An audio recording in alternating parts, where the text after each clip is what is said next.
It's always a good thing to demonstrate patience when you find yourself on the back foot of any football game.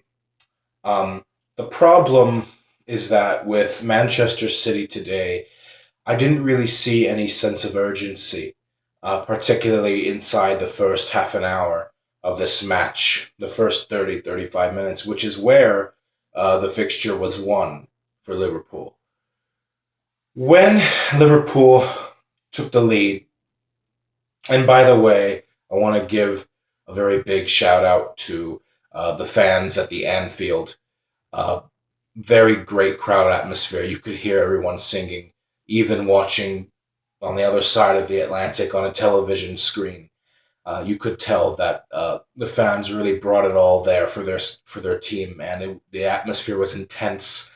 I've never been to a game in the Premier League, but when I do someday, Anfield is going to be one of the very first stops. Them and West Ham fans, I find to be among the most passionate. But anyway, getting back to this fixture, I think where Man City went wrong initially was again that lack of urgency, because the way Pep Guardiola typically structures his teams is that they generally don't lose their calm, they don't lose their patience. And that's one of the reasons why Pep Guardiola himself is one of the more successful managers in Europe.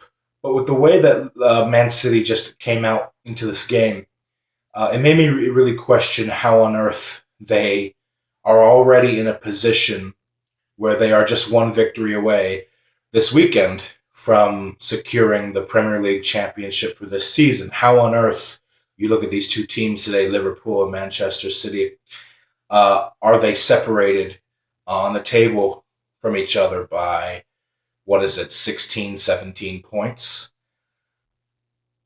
And it really calls into question whether or not a lot of the pundits and a lot of analysts on television, how much they potentially really got this wrong in labeling Manchester City as contenders to win the competition, win the UEFA Champions League.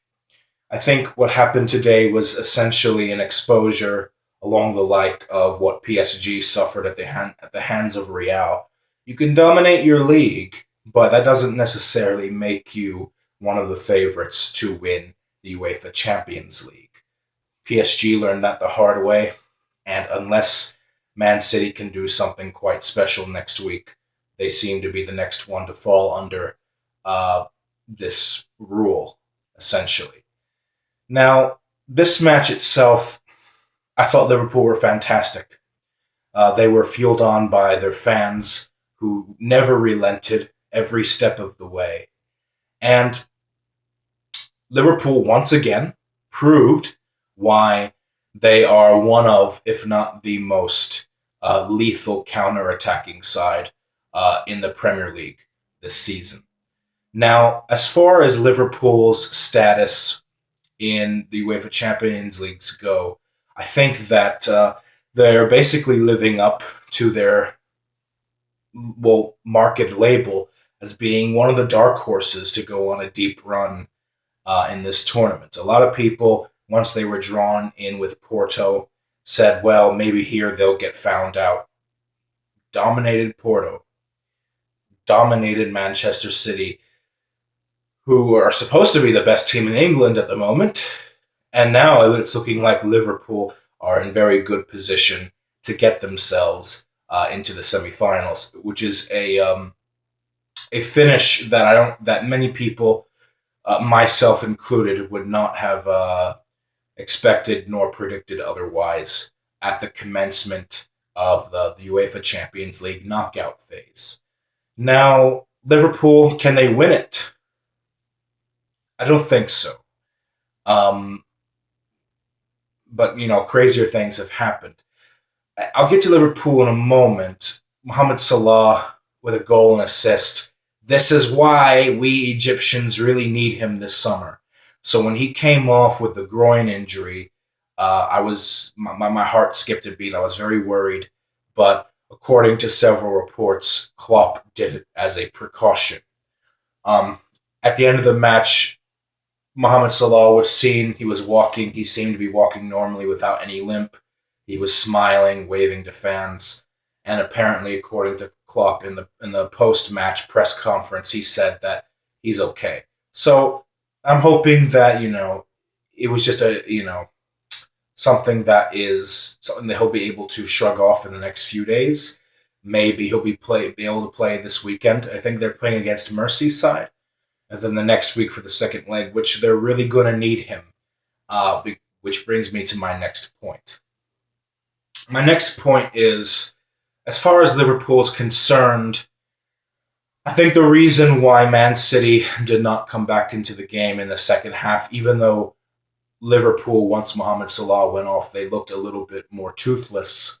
I think that the reason was Klopp. You saw Klopp essentially shift his midfield formation into a 4-4-2, and he outmaneuvered Pep Guardiola. And a lot of matches, like I've said, they're won in the midfield battle, and I think Klopp made the necessary formation changes to counteract Guardiola's more offensive approach in the second half, when Man City really needed to go all out to secure at least one away goal. Now, one concern I have for Liverpool is, and I want to pose this question to my subscribers in the audience, are they a one-trick pony? In other words, you look at all of the Liverpool's goals in this game, how they were structured, and you look at this team in general, the way they play, they are the most lethal counter-attacking side in the EPL, and they can really do damage to teams' back lines, especially with the remaining opponents in the UEFA Champions League. They're going to cause problems for everyone that they come up against. But what I mean by one-trick pony is, again, you go back and you look at the 3 goals they made today, a lot of them came from the same setup. And we saw that for the most part, Liverpool gets a very sizable chunk of their goals from playing on the break. And my concern with that is when they come up against a team like Real Madrid, like a more defensively astute side like Barcelona, I don't know if it's going to be quite effective, and I think they risk getting found out in that regard. That's why I don't really know if Liverpool can win this competition, but they are certainly in the driver's seat to get to the semifinals. I mean, Man City has to, like I said, they have to pull off what PSG did, well, to what Barca did last year against PSG after going down 4-0 in the round of 16. Now, Liverpool, I don't expect them to approach the next game the same way they did here, but if Klopp outmaneuvers Pep again, as he did today, I don't see Manchester City turning it around. If they had pulled back an away goal 3-1, you know what? Maybe we can talk. They get a 2-0 win next week. But they need to get at least 3 goals to bring it to extra time. And I don't know if they have it in them to do that, particularly due to the fact that Manchester City now has to open themselves up.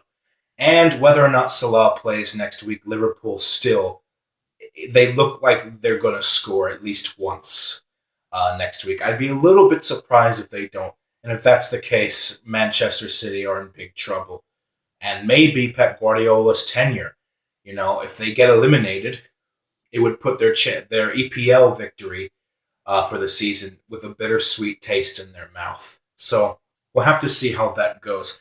But for now, Liverpool are favorites to go through. I do think Manchester City will win next week. I just don't know if it'll be enough to overcome the deficit. But look, it's looking like Liverpool are in the one foot in the semifinals. It's looking like, to me, they're playing the role of Atletico back in 2014, when not many very people expected Atletico to get to the final that year. They were pegged as dark horses. Could we see Liverpool do the unthinkable and actually get to the final? We'll have to wait and see. But that's my reaction. This is how I feel for now. So I'll see you guys later tomorrow, God willing. Till then, have a good one. Much love and peace out.